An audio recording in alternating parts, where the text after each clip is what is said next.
Have you ever considered what you're doing every single day that is killing your confidence? Well, that's exactly what we're going to focus on today. We're talking about 5 habits that people have that kill their confidence.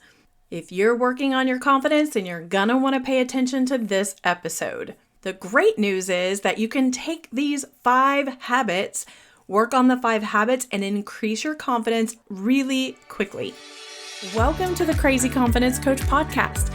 I'm on a quest to help you find the most confident version of you. I help women become the most authentic version of themselves by helping them find clarity around who they are and who they want to be. My goal is to help women sift through all that noise that they have in their head about who they should be or who they shouldn't be and create a plan to be exactly who they want to be. You don't have to continue to live with anxiety, high stress, and overwhelm. You can little by little get back to a place of peace and live with more contentment than you ever thought possible. You don't have to merely survive day to day. There is a life waiting for you, thriving. Grab your coffee, your favorite colored pen, and a pad of paper because we're headed out to find your confidence today. The first thing that we're talking about today is one that I think is one of the biggest and that most of us do, and I've talked about it before, but comparison. I want to shout this from the mountaintop. If you're comparing your journey to someone else's journey, do yourself a big favor. Y'all just stop. Stop comparing yourself, your journey, or your child's journey to other people's children and what they're doing. Stop comparing your situation to someone else's situation. The reality is that we've all come from a different place. We're always going to a different place. We have different backgrounds. We have different circumstances, and we want to compare them as if they're apples to apples, but they aren't ever that way. They're normally apples to oranges or apples to pineapples or whatever, and it truly is killing your confidence. I know that I am guilty of this. I'll see something or someone or want something that somebody else has, which there's nothing wrong with that piece of it. It merely comes down to the part where you're judging yourself or others in that space of comparison. Commit to yourself that you're just going to pay more attention to when you're comparing yourself to other people, and then also what your thoughts are behind it. Are you judging people? Are you really jealous of people? How are you interacting with that thought, and how does it make you feel?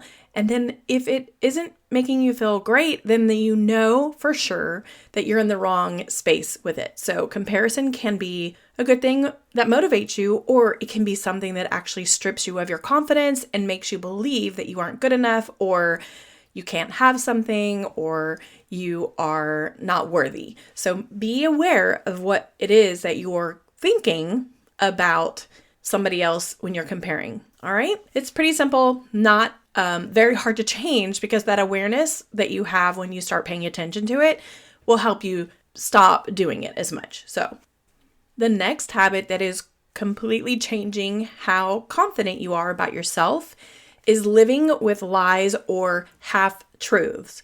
Now, this is interesting because, to be honest with you, most of us don't even realize that we're lying or that we are telling half-truths. And that, again, becomes something that awareness will help you with. I truly believe that everyone lies, and that everyone at least talks about things as if they are true, when in truth, they have no idea what the truth is. Now, hear me out for a second, because you're going to say, wait, I'm not a liar. I try not to lie. I don't lie. And I would agree with you that most of us conscientiously try not to lie, but so many of us believe things that just aren't true. So that's what I mean by lying. So when you state something that isn't true, or you haven't explored it enough to know that it's true, you're lying. You're lying to yourself, and you're imprinting information into your brain, into your thoughts, and you're creating feelings based on those lies or half-truths, and they are killing your confidence, and they're not even real. So here's what I'm talking about when I'm talking about these lies that you tell yourself. Things like, I can't do it, or something like, my parent doesn't love me, or I'm not good at that, or I'm not good with money, or my boss doesn't care, Or something as simple as people who have lots of money are evil. I'm watching people on Facebook or on Instagram make comments about people who've lost their homes in fires who have lots of money, and the comments are very sad to me because they believe that for some reason those people shouldn't be as upset as people who don't have money. And I understand the thought process of that because in theory they can go purchase something else or they have means that someone else doesn't, but it still doesn't negate how that person feels about losing lifelong photo albums or something dear to them. They're still human. They're still a person that has value and worth. And things, of course, are important in people's lives to some people and less important in others. But when we make judgments of other people based on things that are simply not facts, we're hurting our own confidence and what we believe in the world.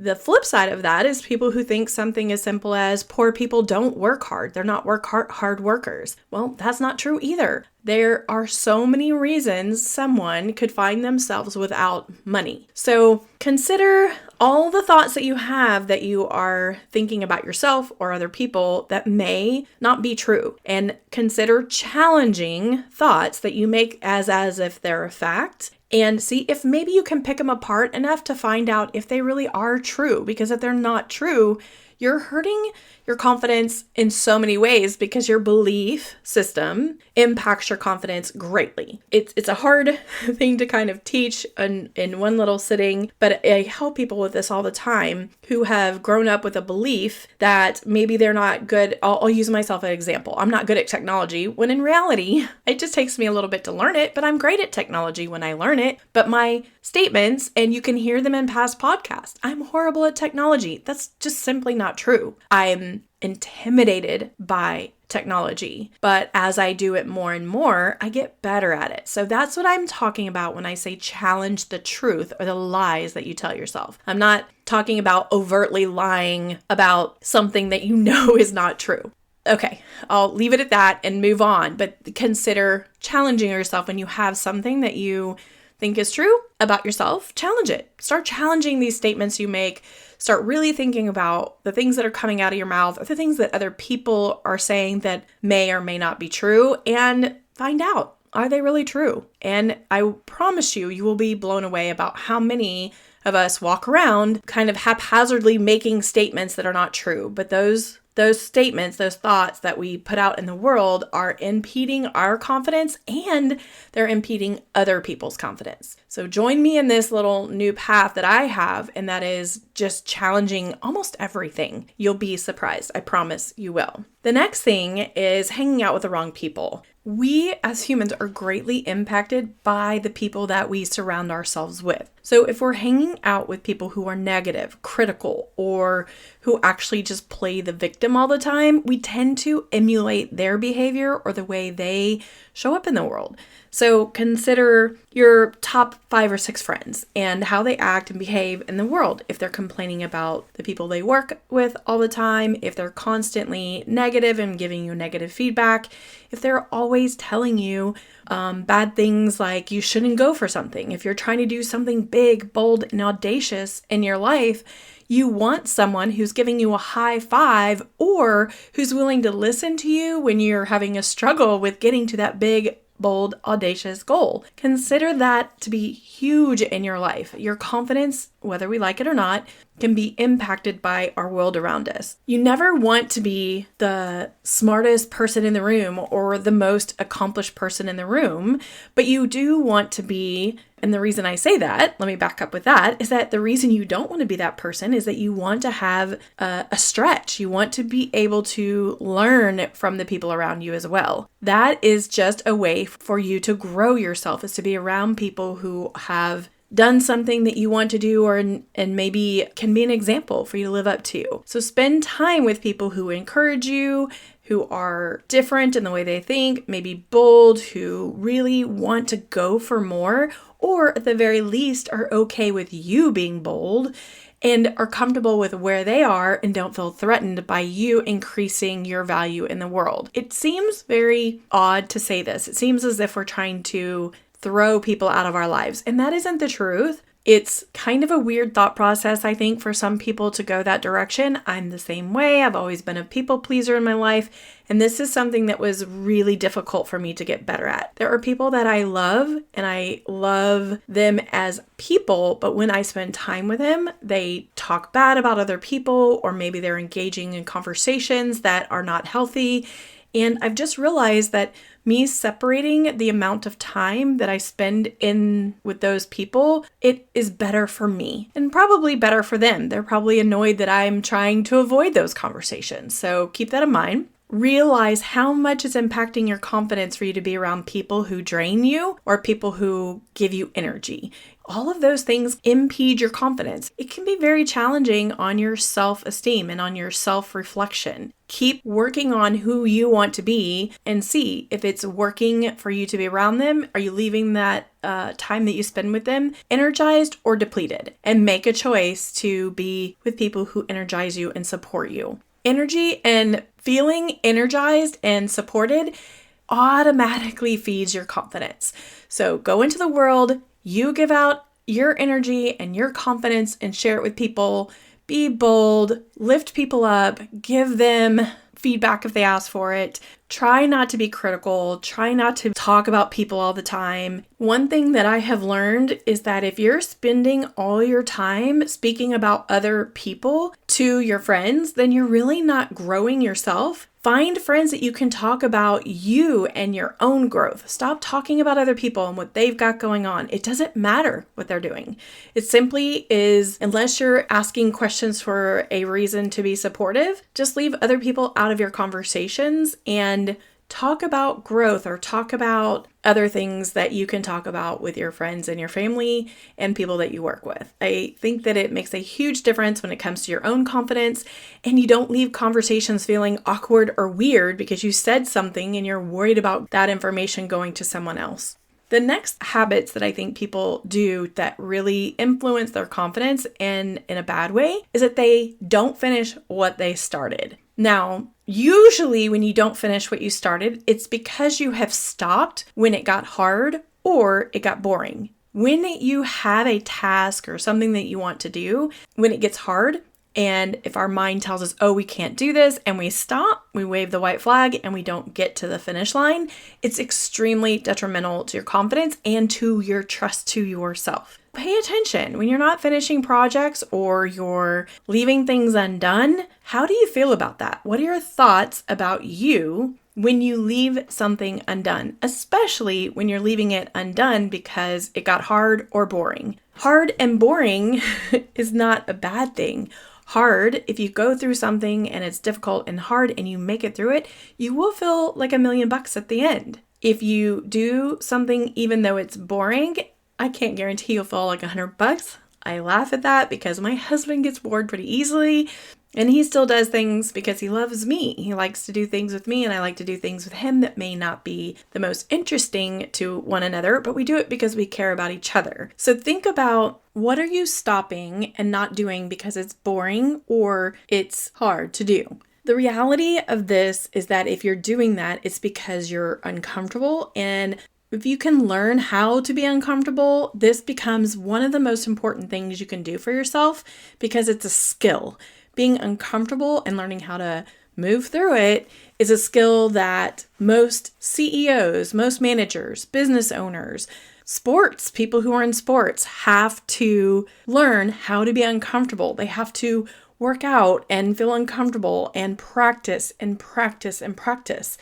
The funny thing about quitting too soon is that it creates a mindset that you're just not capable, when in reality, the only difference is you aren't willing to make the commitment to see it through and be uncomfortable and adjust to keep going.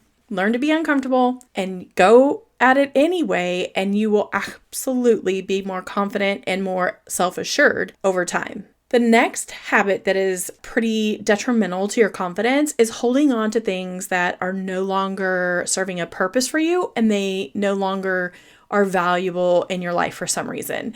I posted an Instagram post way back, I don't know, probably 6 months ago, and I had thrown on this pair of shoes that they're bright orange shoes that I love the way they look, but the way they feel they just hurt my feet. And the ironic thing is I had tucked them up in my closet. I'd moved them around several times. They took up time, energy, space, and I had to clean around them all the time, which is no fun. And what I realized during that walk with Coco was that the tennis shoes were actually costing me so much of my energy versus me just letting them go and letting someone else have them. My question to you is, what do you have in your life that is taking up space, that is no longer serving you or no longer a purpose for you? It could be things in your home that are causing clutter, and clutter causes chaos. And so what are the things that you're holding on to that you need to let go of? Now, I'm talking about things right now. If you want to go deeper than that, think of your brain as a container as well. What is going on in your brain that you're holding on to, that you're not willing to let go of, that's causing you clutter in your brain? Are you angry? Do you need to extend forgiveness to someone so you can let something go? Are you needing to go say, I'm sorry to someone because you did something that you need to apologize for because it's monopolizing time and thoughts in your brain? Holding on to all kinds of things is keeping you from being a confident, self-assured individual. Make a list. I keep saying consider, but truthfully, consider what is it that you are holding on to that you need to let go of. Make a list. Are there things that you are holding on to? Are there thoughts that you're holding on to? Are there forgiveness that you need to gift someone? Is there a sorry that you need to send out? Whatever it is, make it happen because it will clear your mind. It'll clear the pathway for new and better things in your life, and you will feel more confident. When you can't find your keys because you have so much clutter in your house, it causes you to be late. It causes you not to know what to do. It causes you to be upset or frustrated and get panicked. It causes you frustration with your friends or your family because they're in your way. It just causes a lot of chaos. So we don't understand the impact of that until it's too late sometimes. Think about things on a grander scale. Are you staying at a job that you're miserable at? Think about the energy that is sucking up every day. Not advocating that you go drop your job, but maybe you take the time to sit down and create a plan for you to update your resume, start applying for new jobs, start to consider what kind of job would make you more content or something that you're better at and that you would be more fulfilled at. Those types of things are keeping you bogged down with lack of self-esteem. You go in every day to a job that you hate.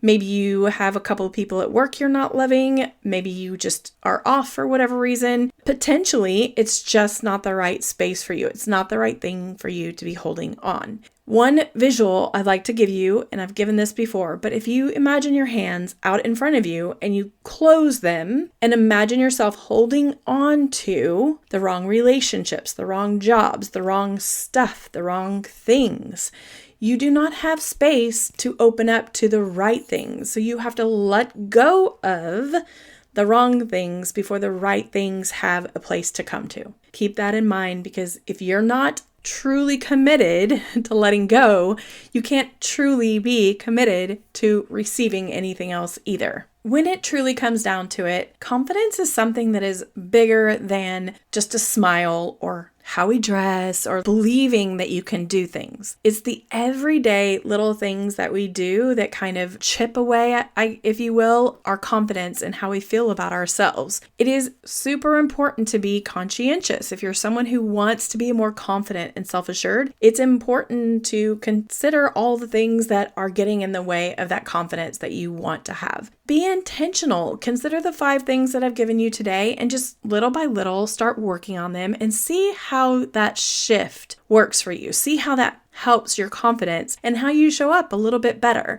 When you stop comparing yourself to others and you stop committing half-truths or committing to lies that you really haven't thought through enough, or if you are hanging around the wrong people and constantly talking about other people and being negative and critical, if you're not finishing what you started, or you give up at the first time it's hard or boring, you are constantly chipping away your confidence. And ultimately, if you're holding on to things that aren't having a purpose in your life now, again, you are killing your confidence. I want you to be the most confident version of you. And the reason I want that for you is that version of you is the version that is going to go put out in the world what you were built to be, what God made you to be. If we are not committed to being that version of ourselves, we're simply selling ourselves short. And in addition to selling ourselves short, we're selling the world short of that potential value that we add into the world. So go be your best self so you can show your children and your parents and the people you love that you're here and you're making a difference. The other thing is, I say all those things not to say that you have to be doing big, grand things in the world. Your most valuable self could be to show up every day and be a fantastic mom or a fantastic wife or a great person at your job. That could be your best self. And that is amazing because whatever God made you to be and made you to be your best self at is exactly where you're supposed to be. Thank you so much for joining me today. I really appreciate you are coming here each week to check out the podcast. Make sure that you tell all your friends. My goal in general is just to help as many women break free of these mental blocks and these thoughts and things that are kind of making them play small. I want all of us to have the ability and the commitment and desire to go be the best version of ourselves that we can be. Are you serious about becoming the most confident version of you? If you are, then you must sign up for the 12-week challenge. This is my best, most comprehensive coaching package with coaching each week for 12 weeks for 1 hour and additional support throughout the week for up to an hour by text and email. By the end of this time, you will get a clear understanding of what your doubts, insecurities, resistance, and triggers are and how to deal with them, how to kick them to the curb so you can be the most confident version of you. Go sign up. I can't wait to work with you and keep showing up each Tuesday for all the free content. And don't forget to go sign up for the Insiders Club at my website, hcedwardscoaching.com. Love you big.